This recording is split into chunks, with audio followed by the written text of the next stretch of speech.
Hey guys, tonight we step into the dim hum of fluorescent lights, stale metal, and the soft mechanical whir of machines that were never FDA approved. You're not in a hospital or a horror film set. You're in a place far stranger. This is a lab where the scientist doesn't just test on others, he tests on himself. And no, this isn't some dramatic comic book origin story. It's much worse. You're about to walk side by side with a man who truly believed he could beat death. Not metaphorically, literally. He didn't want to be remembered for curing cancer or extending life. He wanted to survive time itself. And in the process, well, let's just say by the end of this, immortality might not sound like such a gift after all. You probably won't survive this. So before you get comfortable, take a moment to like the video and subscribe, but only if you genuinely enjoy what I do here. And hey, let me know where you're listening from and what time it is right now in your part of the world. Now, dim the lights, maybe turn on a fan for that soft background hum, and let's ease into tonight's journey together. You descend into the laboratory. The door doesn't creak, it hisses. Not for effect, but because the air pressure inside is carefully controlled. It's the first thing you notice. The second is the temperature, cold enough to sting, warm enough to rot. Every surface is cluttered, empty tubes, spent pipettes, dried stains the color of rusted cherries. The floor is painted cement, except the paint has long peeled off in high traffic zones where pacing happened, years of it. The lights above flicker not because they're broken, but because they've been rewired 1,000 times. This place is alive in a way that buildings shouldn't be. It breathes through the cracks in the walls, hums through the electric panels, and sighs whenever the old ventilation system kicks in. You haven't even met him yet, but you feel him. He's here, somewhere in this mess of wire and whispering tubes, watching, measuring, always measuring. There are no assistants. There haven't been for years. You pass an old photo taped to a cabinet, a younger man, early 30s, grinning in a lab coat, flanked by 2 smiling interns. A sticky note is scribbled across the image. They left when they were still human. You're not sure if that's a joke. His journal sits open next to a tray of thawing tissue samples. One sentence is underlined 5 times.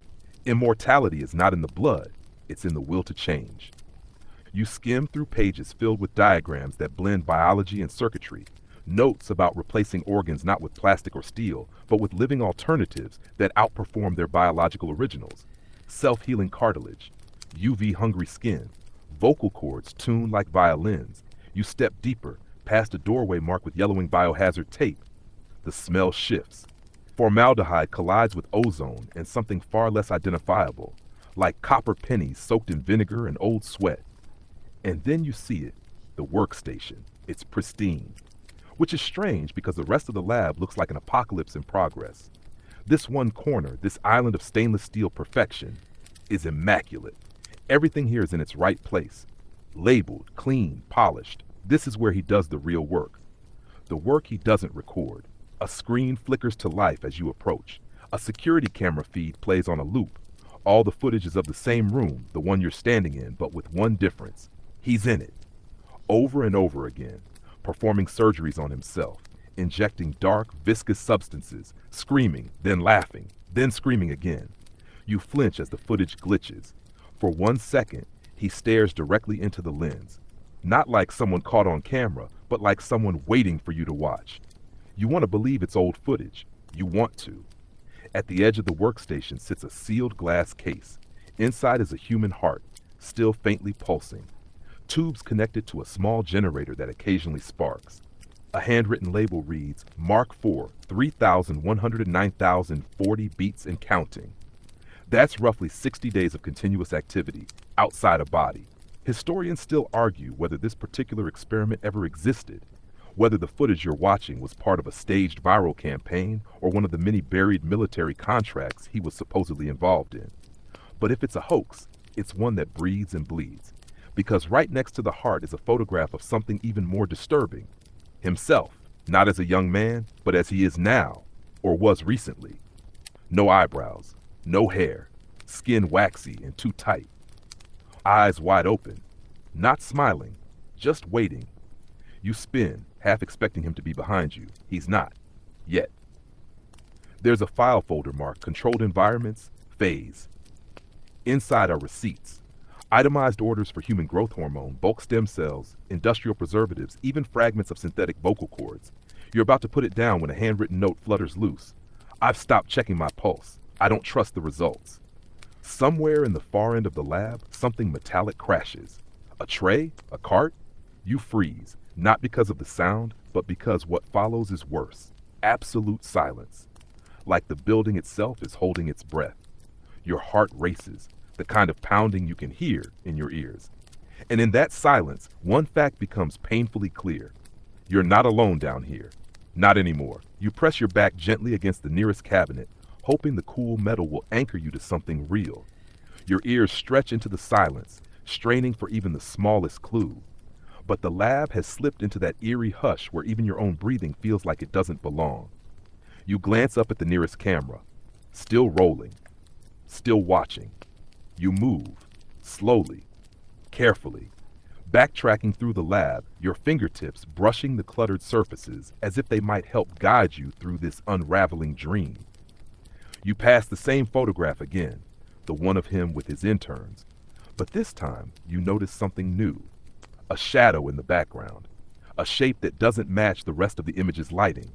A silhouette standing just behind the group, too far away to be anyone in the scene, yet too present to be a trick of light. And the shape? It looks a little too much like you.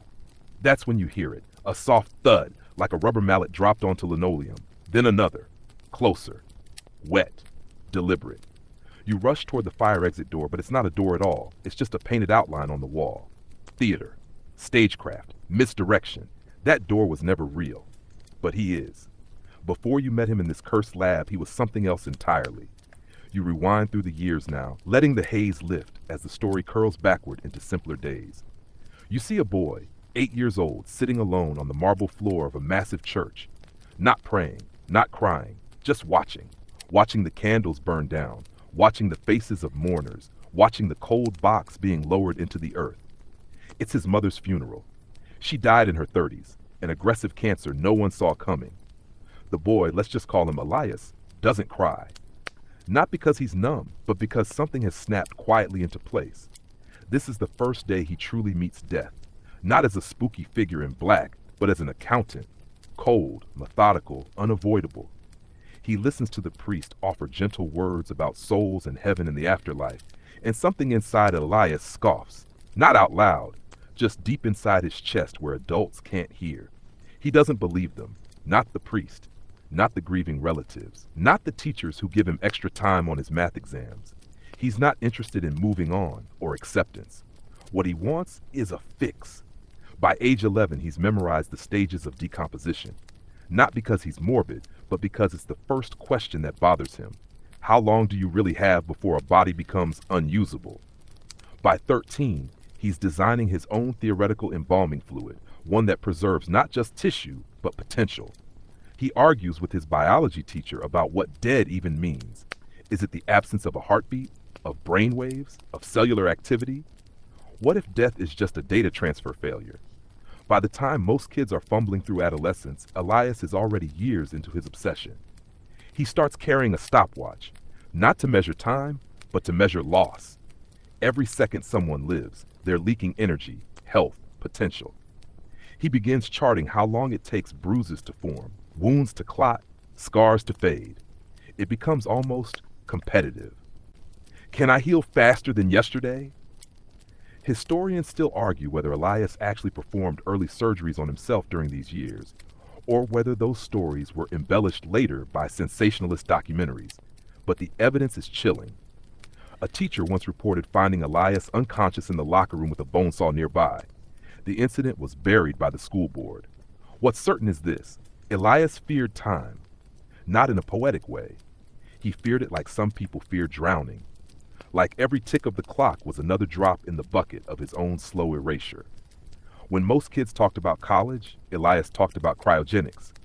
When most teens worried about dating, Elias was reading the personal journals of Soviet preservationists who tried to mummify Lenin's body using cocktails of vodka, mercury, and resin. At 17, he won a national science competition with a project on suspended animation in frogs. What the judges didn't know was that one of the frogs he submitted had died during freezing and been revived. Slightly twitchy, slightly off, but alive. And Elias? He didn't celebrate. He panicked. Because if that frog could return with a flaw, even a small one, it meant there was more to life than molecules and electrical pulses. It meant there were rules he didn't yet understand. From that moment forward, Elias's focus changed. He began to explore not just how to delay death, but how to outrun it. To not just preserve life, but transform it, upgrade it, rewire it for resilience. Because why settle for living forever if you could live better forever? He begins whispering to himself, you'd later learn. Not out of madness, but to test how sound affects his brain when sleep deprived. He starts keeping double journals, one for his official research, one for the unapproved theories, the fringe ones. The ones involving insect DNA and fungal immunity, and why cockroach brains never develop dementia. People stop calling him a prodigy. They start calling him a recluse. By his first year of university, Elias has filed for 2 patents under false names. One for a cooling gel that slows tissue death after limb separation. The other for a custom enzyme that breaks down cellular decay markers. Both are rejected, flagged for potential ethical violations. He doesn't care. The path is already in motion.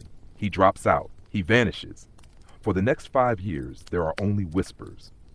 Lab suppliers notice strange orders, live tissue samples from multiple species, military-grade batteries, a climate-controlled shipping crate that disappears en route to a rural cabin.